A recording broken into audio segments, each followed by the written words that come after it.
What's up mga parts? Another day, another vlog. This is Behang Bong and welcome back to my YouTube channel. For today's video mga parts, we're now here at TST Hong Kong or Tsim Sha Tsui Hong Kong. It's our day 4 or day 5. Actually, it's day 5 here in Hong Kong, and we will be exploring the part of Hong Kong na city and medyo luxury and some of the tourist spots na malapit lang dito sa TSC mga parts. Kasi tapos na natin i-explore mga parts ang Disneyland, ang Macau, also ang Central Hong Kong. And ngayon mga parts, nandito tayo sa TSC. But mga parts, if you're also interested to watch my other Hong Kong vlogs, please don't forget to subscribe to my YouTube channel. Please like, share, comment down below if you have questions. I have a lot of vlogs, travel vlogs over there. And of course, please hit the notification icon or a bell icon para lagi kang updated whenever I upload new videos. So ngayon mga parts, join me as we explore Tsim Sha Tsui and the center of Hong Kong. Let's go mga parts!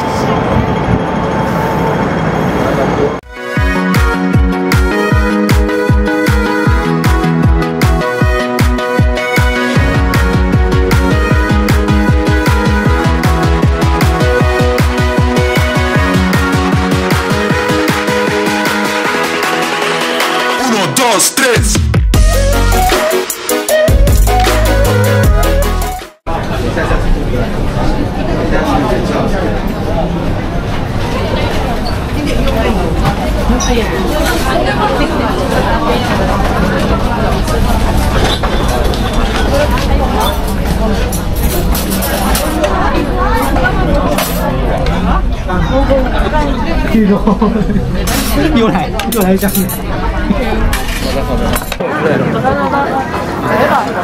So mga parts, we will be eating at one of the famous restaurants here in Hong Kong.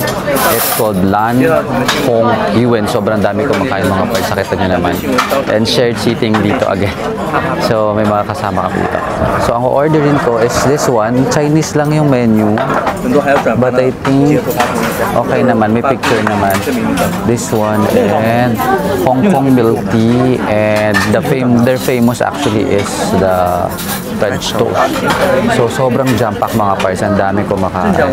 So the price here is giving. Medyo affordable naman. Ay, ito yung ano nila, oh, yung French toast nila is I think ito yun 23.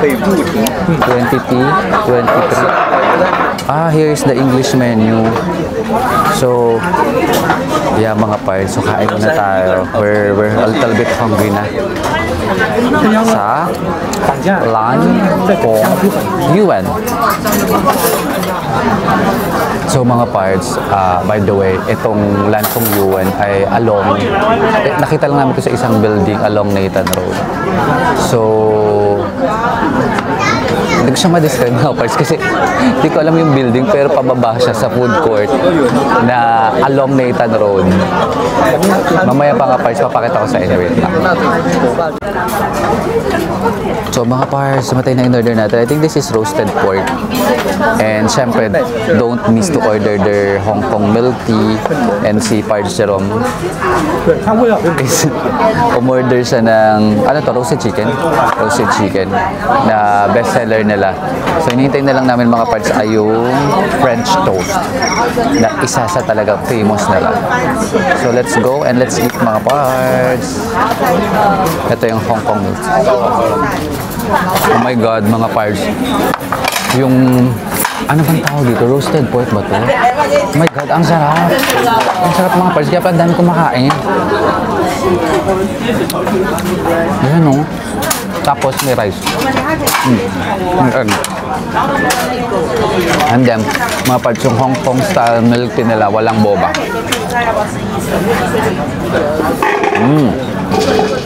Yeah. Also very good. Mga parts, orderin nyo to when you go here at Lan Hong Yuen. Sobrang sarap.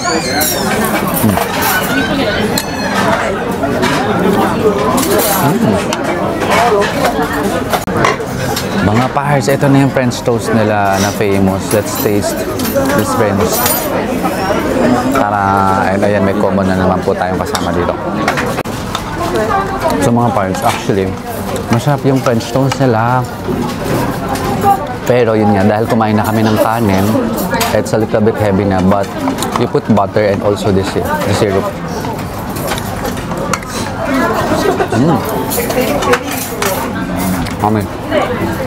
I'm so glad mga parts that we already tasted this one. It's very famous breakfast in Hong Kong. No. So yun mga parts, tapos na kami kumain. And isa sa mga parts ang ano, na-discover lang namin yon. Hindi ko ma-describe, pero nandito siya sa food court along Nathan Road.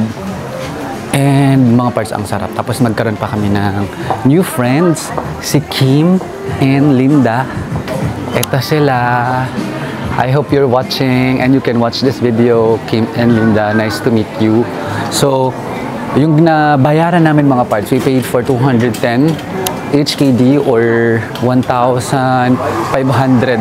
Pero we ordered 2 dish, yung chicken and roasted pork, 2 milk tea, and then yung French toast nila. So, I suggest if you are going there, mag-order lang kayo ng isang French toast kasi medyo heavy na siya if you will be ordering other dishes. So, yun mga parts. Another must try here in Hong Kong along Nathan Road. And now we are going to Cultural Heritage. Nag-breakfast lang kami mga parts kasi nga wala namang breakfast yung hotel namin. And sakto ayun nakita namin siya here at what is this? Heat sa tabi ng Seiko mga parts ayan.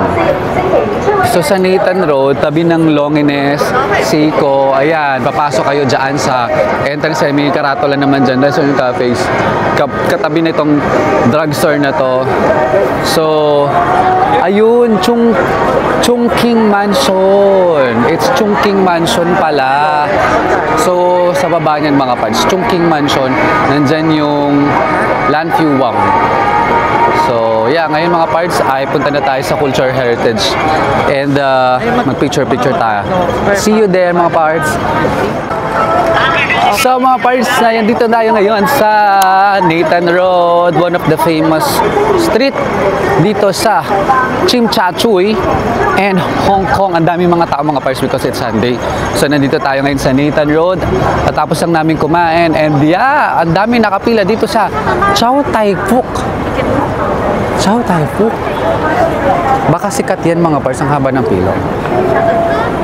So ngayon ay mag-explore pa tayo. May Jollibee din dito mga parts, look. There's Jollibee out there. So mga parts, ayan, may malaking Adidas dito. So bilang maka-Adidas po tayo, ay pupunta tayo dito sa The Brand with 3 Stripes. Dito sa Nathan Road or sa Tsim Sha Tsui. At titingnan natin kung may mabibili tayo. May hinahanap akong mga parts tsinelas ni Adidas. Hindi tayo bibili ng rubber shoes kasi ang dami pa nating rubber shoes. Pero yeah, let's check natin ang laki ng Adidas dito mga parts. It's 1, 2, 3, 3rd floor ata to. Dahil si Parts Jerome po, magsha-shopping na naman po ito. Ito po ay lagi nagsha-shopping. Kakabili lang po nito ng Jordan kahapon eh. Bibili na naman po ito ng mala jacket. So yeah, let's go mga parts at mag-check tayo.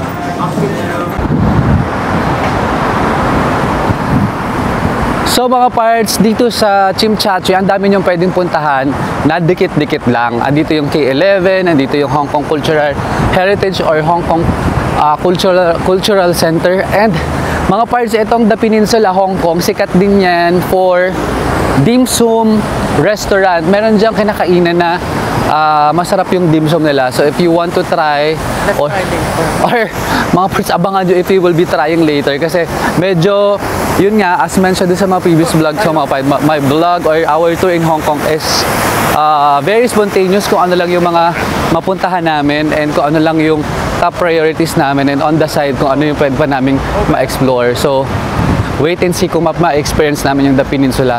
Now, we're heading to the Hong Kong Cultural Heritage or Center.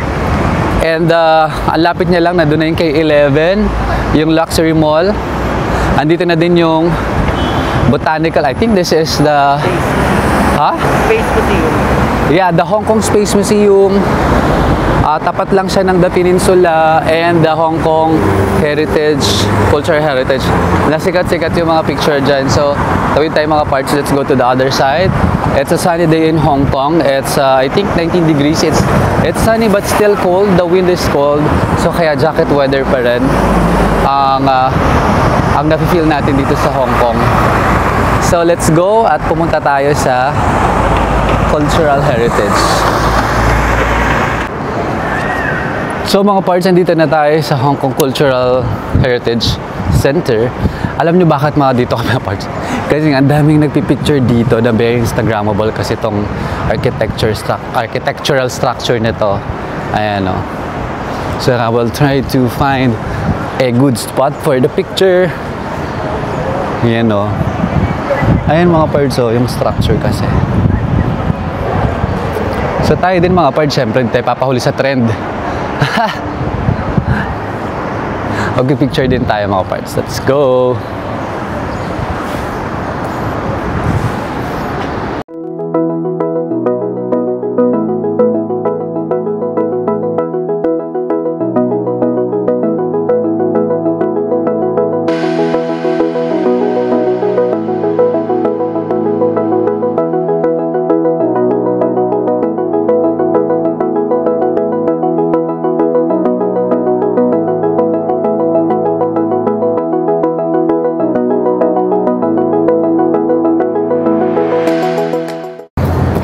So mga parts, another must visit dito sa Tsim Sha Tsui area or TST is the Victoria Harbor. Ayan, nandito na tayo ngayon.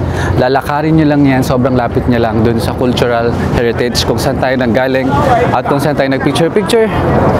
Mga parts, welcome to Victoria Harbor. Yan. So mamaya mga parts, babalik tayo dito para sa Symphony of Lights naman. It's free, merong show yung lights yan, yung mga building ilaw yan.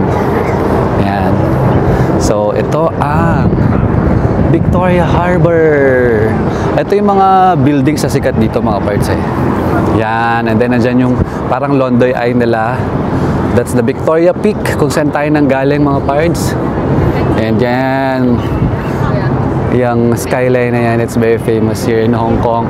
And of course, ito yung Victoria Harbor.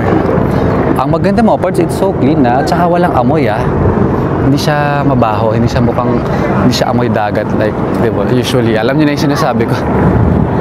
So, let's go mga parts. Punta naman tayo doon sa Avenue of Stars, sa kabilang side naman yun. So, sunod-sunod lang to mga parts. So, pag pupunta kayo dito, sunod-sunod rin yan na to para hindi na rin kayo mahirapan at hindi na kayo mapagod. So mga parts, andito na din, dire-diretso nyo lang yung Victoria Harbor. Andito na tayo sa Avenue of Stars. So kanawag siya Avenue of Stars kasi meron dito mga kamay ng mga actors and actresses sa Hong Kong. Like for example, ito si Miss Dodo Cheng Yuleng. Yan. Diba? So, sa dulo nito nandito si Jet Li. So, yeah. Dire-diretsohin nyo lang to mga parts. Ngayon ay mainit. Pero, ilaban na natin to mga parts for the vlog. So, yeah. Wala ding bayad dito. So, Sunday mga parts, it's jam-packed with people kasi walang pasok. Yan. Avenue of Stars. So mga parts, nandito na tayo kay Bruce Lee. The Bruce Lee Way. Ayan yung famous na napos, diba? Sa mga movie. If mga parts na abutan nyo ang panahon ni Bruce Lee, yan, panahon ng tatay ko, pinapanood namin yung mga pelikula niya. At sobrang iconic niyan mga parts. Ang galing niyan sa mga stunts. I think, hindi nga siya anong tawag dyan? Hindi siya alternate. Basta yung parang hindi siya, basta lahat ng stunts siya gumagawa. As far as I know. So, punta kayo dito, Pinupuntahan to ng mga tao kasi nga yan yung Avenue of Stars. So siya yung umpisa sa Avenue of Stars. And malapit lang to mga parts para hindi kayo maligaw. Malapit lang so dito sa Starbucks na overlooking the Victoria Harbor. Yan yung Starbucks. Daming tao. And then ito na yung Avenue of Stars. So later mga parts, magkukrus kami. Abangan nyo yung vlog na yon or baka gumawa ko ng separate vlog dong featuring yung cruise sa Victoria Harbor. Mayroong ganun si Klook. By the way, please use my code BONGKLOOK and I will post the link below if ever you want to try the cruise Victoria Harbor cruise. So ngayon mga parts ay mag-picture muna tayo with Grizzly. Let's go! So mga parts, alam ko some of you are cravings for Ichiran Ramen. So yung Ichiran Ramen mga parts, nandito siya sa Mindanao. Pag nakita niya yung Alice Pizza, may malaking karatula dyan ng Ichiran. Hindi mo siya masyado mapapansin na Ichiran na siya kasi maliit lang, kasi Japanese yung ayun yung malaking billboard niya. Tapos papasok kayo doon, yun yung Ichiran Ramen. So kami mga parts, hindi ko pa sure kasi as mentioned, medyo spontaneous yung aming day. So we'll let you know kapag makakakain pa kami sa Ichiran later on. But for now, say hi muna kami dyan sa Ichiran. Just in case you're keen on eating ramen, dyan yung Ichiran. May isa pang Ichiran pero yan yung pinakamalapit dito sa TST or sa Newton Road. Okay, let's go. So mga parts, another famous delicacy that you must try in Hong Kong is the Bakehouse egg tart. So ito siya mga parts sa may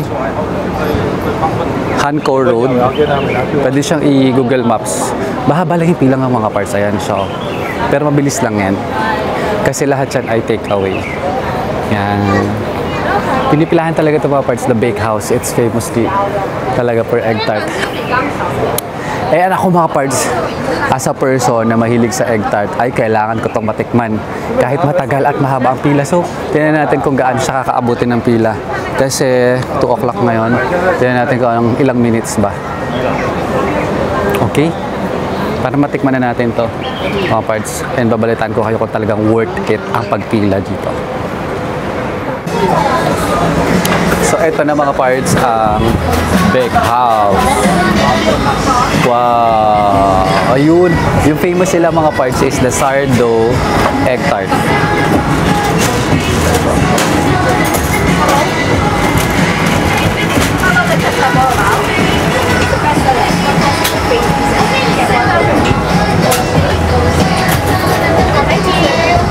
So, let's order!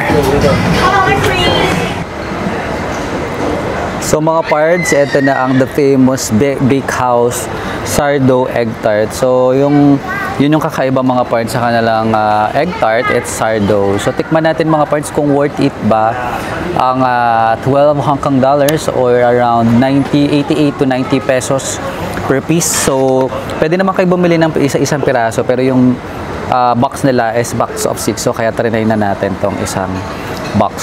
So bumili na din kami doon ng kape, which is around 20 HKD. So, mga 300 ganyan. So, ito mga parts, sumupo lang kami dito somewhere at titikman na natin tong famous na egg tart ng Bakehouse na kailangan daw matikman pag nagpunta ng Hong Kong.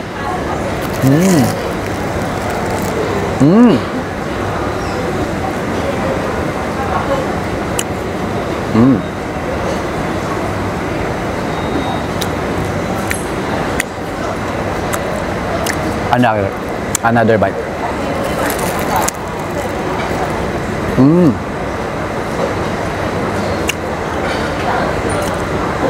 Ang fairness sa mga parts, sobrang nipis nung kanyang sourdough crust at yung egg filling hindi siya ganun katamis, hindi rin siya ganun katabang, saktong-sakto lang. So kaya naman pala pinipilahan itong the Bakehouse or Bakehouse.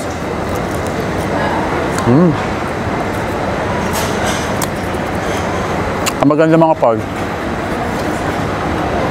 mainit mo siyang mabibili kasi nga sobrang bilis ng turnover. Sarap siya mga parts. So if you have the time and you are an egg tart person like me, you should taste the bakehouse. So, kunin kami ng cappuccino over there. Perfect combination. Yeah, so try nyo yun mga pards. Doon kanina sa pinilhan namin, nakita nyo naman kung saan. So, yeah, we're on to our next destination. So mga pards, malapit din dito sa Cultural Heritage Center is the Clock Tower. Dito lang sa Chimchachu. Yan. So, ano din to, famous spot. So, pwede rin kayo mag-picture-picture. Actually, sa dulo siya.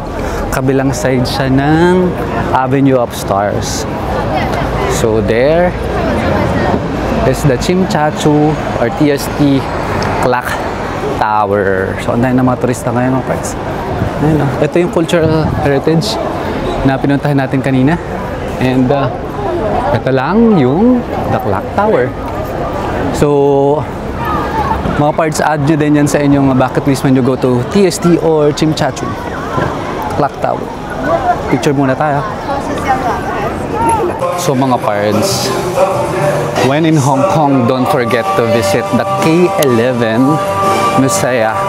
Mga parts, it's a mall near the Avenue of Stars and sobrang ganda dito. Pero mostly luxury brands ang nandito. Like ito, Balenciaga yan, Saint Laurent, Cartier.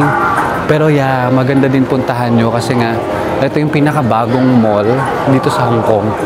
And look at that architecture naman mga parts. So, the ceiling. Oh, diba? Oh, yan. So, pag napagawi kayo sa Avenue of Stars, manonood kayo ng Symphony of Lights, pumasok na din kayo dito sa K11 Musea. So, ngayon ay hahanap kami ng pwede naming makainan dito para for dinner and then Symphony of Lights. Okay, let's go.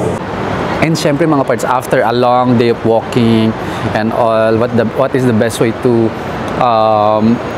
have some reward to yourself is to eat Hong Kong dim sum. Yeah, so nandito kami mga parts sa Heart Avenue. Malapit lang to dun sa Nathan Road, and then we will have some Hong Kong dumplings and noodles, fried noodles I think, and some rice. So nag-order na kami. We're just waiting for our order. So mga parts, they have free hot lemon tea, which I think is also very good.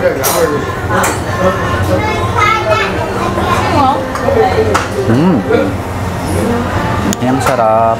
That's only for free. And mga parts, we ordered shrimp fried rice, which is actually kailangan mo siyang i-mix pa. So may-mix muna namin to. It looks delicious.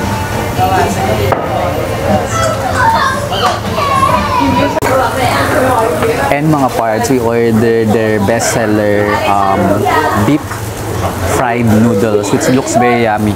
And shrimp fried rice, mga parts, they will give it to you like rice with egg and shrimp toppings, then you have to mix it. Looks so savory mga parts. So let's have dinner. We're just waiting for our dumplings. And mga parts, here's the dumplings. Oh my god, can't wait to taste this crispy dumplings. And guys, yung drinks namin is lemon tea I think. So yeah mga parts, let's go. Let's dig in. Come on. Oh my god mga parts, ang sarap nitong rice. Ang sarap din itong dumplings. Parang alam mo na authentic siya mga parts.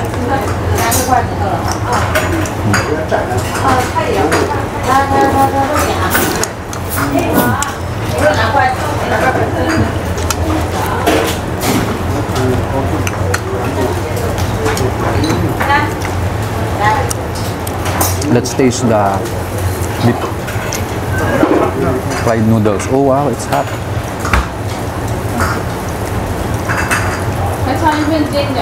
Oh, beef.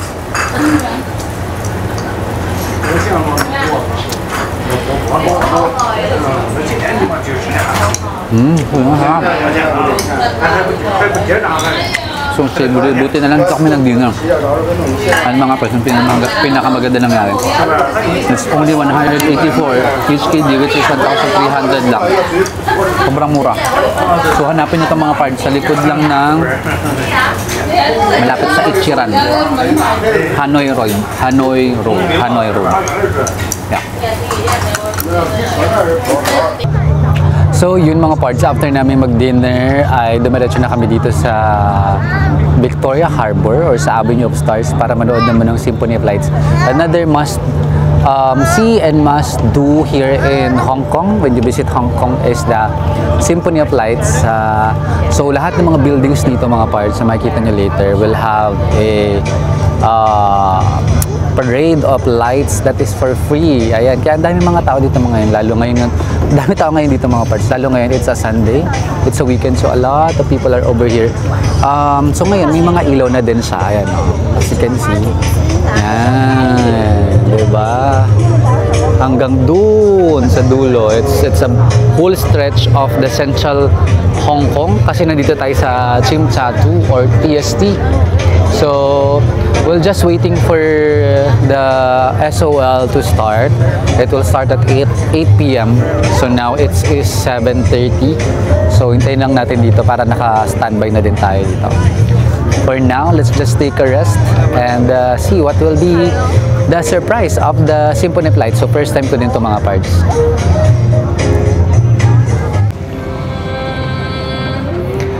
Mga parts, the Symphony of Lights is starting here at Victoria Harbor in the Avenue of Stars. Ooh, mga parts, ang daming tao because it's free. So you can enjoy it here in the Avenue of Stars, the Symphony of Lights.